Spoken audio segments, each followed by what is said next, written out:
Coming up on Central News, we're taking a look at the Eagles who soar high in their academics and the achievements they've earned for their hard work. Also, we'll take you to the field with our Eagle athletes to find out how this year's spring game went down. This is Central News. The broadcast studio in the Department of Mass Communication at North Carolina Central University, this is Central News. Well, good afternoon, Eagles, and thank you for tuning in to a new episode of Central News. I'm your anchor, Victoria Cooper. For 73 years, NCCU has highlighted Eagles who soar high in their academics. Rebecca Smith has more on this event and the scholars it highlights. NCCU held its 73rd annual Honors Convocation, celebrating the Eagles at the top of their classes. The ceremony was held in the McDougald-McLendon Arena and acknowledged students in various majors for their academic achievements. Scholars were recognized in different categories, from their association in their department's academic honor societies to the Chancellor's Award for Academic Excellence. Those students were individually congratulated as they walked across the stage after their names were called and were awarded a certificate given by their respective department chair, dean, or program director. The university collectively celebrated the students who received Dean's List and A and B Honor Roll for the 2021 spring and fall semesters. This is a great day at North Carolina Central to look at the academic excellence of our students. The prerequisite for A and B Honor Rolls is a cumulative GPA of 3.0 to 4.0 with a minimum of 12 semester credit hours. The Dean's List has the same qualifications, but is for juniors and seniors. Continue to study hard, work hard, and these rewards will come. The Honors Convocation is annual and was in person for the first time since the pandemic. Rebecca Smith reporting for Central News. Well, on the sports, we had quite a few home games here in the Nest last week, from tennis to softball and even football. Imera Herrera has more on the story. Softball played Tuesday night in a non-conference game versus East Carolina. With a grand slam by Ashanti Eubanks to take the lead in the bottom of the third inning, the Eagles fell short and lost 13-8. The men's tennis team also fell short to the A&T Aggies on Wednesday 5-2, but did pick up an award by Miles Clark as MEAC Tennis Player of the Week. Senior Day will be April 16th at 1 p.m. I'm going to perform my best. It's my last match, and my last home match, and it's going to be good. It's a good fight. We're playing South Carolina State. Although football is not a spring sport, the team got to showcase their talents this past weekend. Let's catch up with head coach Oliver to see how the team did. It was good. A lot of guys got some reps. It was good. Got a lot of good film to get graded. According to Coach Oliver, the team still has a bit to work on, but the future is looking bright for the Eagles. The women's tennis team celebrated their 4-year letter winner, Hannah Gaines, during their match against Fordham last weekend. Sophomore Jade Houston and freshman Kennedy Hill finished over top of their opponents in the non-conference match. Reporting for Central News, I'm Mara Harrell. Well, let's stay into football for a moment. Although the football season is over, fans got to experience old feelings this past weekend. Dwayne Whitehead is at the stadium. Over the weekend, Eagle football fans got a sneak peek at what to expect this season from the North Carolina Central football team. Spring games are collegiate fall games held annually to give fans a glimpse of what they might see this season and who the impact players might be. I think spring games are very important just to show what you guys have been working on and so that the guys can go out there and have some fun after not playing. The game featured the starting offense versus the starting defense, with offense wearing white and defense wearing maroon. However, in the end, the defense came out on top. For the spring game, the preparation, we had practiced for about 2 to 3 weeks every day. We just work hard. Fans were allowed to attend the spring game for the first time since 2019, for only family members were allowed to attend last year's matchup due to the COVID-19 pandemic. Reporting for Central News, Dwayne Whitehead.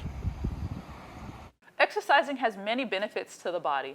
Let's go to the on-campus gym and look at the changes that the pandemic has brought to our campus. Jaya Gomez has more. The Recreational Center is home to many Eagles on campus. Due to COVID, the Recreational Center had to make some adjustments in order to keep the Nest safe and keep our Eagles motivated to continue to work out. The reason why I come to the gym is really just for my mental health, but also so I can improve on myself physically. Many Eagles find comfort in the gym. Students are looking to improve themselves physically and to help better their mental health. We don't have to reserve time slots anymore, but we work around like the times when we have to clean.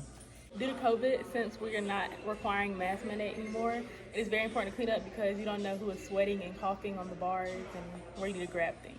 Pre-COVID, students could just walk into the gym without reserving a time slot. Due to mask mandates being lifted, reserving a time slot is no longer needed. Well, pre-COVID, we opened at 6 a.m. and we closed around 10 p.m. So now we have shorter time periods that we're open, and we only open for an hour and 30 minutes per time slots, and it's about 6 a day. As you can see, NCCU is taking all precautions to ensure the health of their students is a top priority. Health is wealth. Remember to stay active, Eagles. Jaya Gomez reporting for Central News. Let's go on to theater. We're going to take you behind the scenes and show you what Tech Theater has for the latest productions. Tia Knowles has more. The NCCU Technical Theater has been busy making sure they are creating an extraordinary set for each production. Between flying walls and turning sets, the Tech Theater is always up for a challenge, according to Technical Director Arthur Reese. Some of the Tech Theater work is started beneath the floors of the Ferguson Newton Mass Communications building. The shop is in the basement and has the same dimensions as the theater stage. Each year, NCCU Theater averages about 4 shows. Along with these productions, every set is designed by a variety of students and theater professors. The latest set Tech Theater has been working on is One Monkey Don't Stop No Show. Technical Director Arthur Reese says, "Theater is wonderful because everyone would have something to do." Between lighting, painting, carpentry, sometimes we deal heavily with wiring things, electrics. The future is bright for tech students at NCCU. The set from Long Time Since Yesterday was designed by a sophomore tech student, Mari Davis. Technical Director Reese feels having the tech theater around is a blessing. He's witnessed a few of his students that really progressed their future from it. The opportunity for students is beyond building sets for the NCCU Theater. The National Black Theater Festival set was also built in the NCCU Scene Shop by students. Reporting for Central News, Tia Knowles. Well, speaking of business, let's take you over to Eagleland, home of NCCU paraphernalia, where they've been serving the community for over 38 years, making lasting connections with the community as well as NCCU students. Adrian Kersey has more on the history of this store and their achievements. Right now, I am standing outside of Eagleland where they sell things such as NCCU paraphernalia for students and the community. They have been in service for 30 years and is owned by Mr. Marvin Bass. Let's check them out and see what it's all about. After making its first debut in 1984, Eagleland has been serving the Durham community by selling NCCU apparel, networking, and making long-time customers. After being in business for 38 years, Mr. Marvin Bass has served the community with his NCCU paraphernalia and made an impact on the community by selling merchandise such as t-shirts, Greek attire, hats, and NCCU tags for cars. After attending NCCU, his attachment to the university brought a better understanding of what he wanted to do as an entrepreneur, and giving back to the university was one of the reasons why he opened Eagleland. So that's how we got started. I just simply contacted some businesses that sold NCCU paraphernalia. Eagleland's most profitable time of the year is NCCU homecoming. Alumni from all over coming over and having about 1,500 customers each year. Even after starting with a couple t-shirts, Eagleland has been growing economically since then. Eagleland is one of the black-owned businesses here in Durham, North Carolina, and one of the reasons Mr. Bass opened Eagleland is to give back to North Carolina State University due to affiliation with the NCCU basketball team and the university. Eagleland is located on 2501 Fieldwood Street. You can find them open Mondays through Saturdays from 10 a.m. to 6 p.m. Reporting for Central News, Adrian Kersey. Well, that's all we have for you today on Central News. Share your stories with us at nccucentralnews@gmail.com. Follow us on Instagram at NCCU Central News. Watch us every Friday on YouTube, Orca TV, and Channel 3.3. And remember, Eagles don't take flight lessons from chickens. Have a good day, Eagles.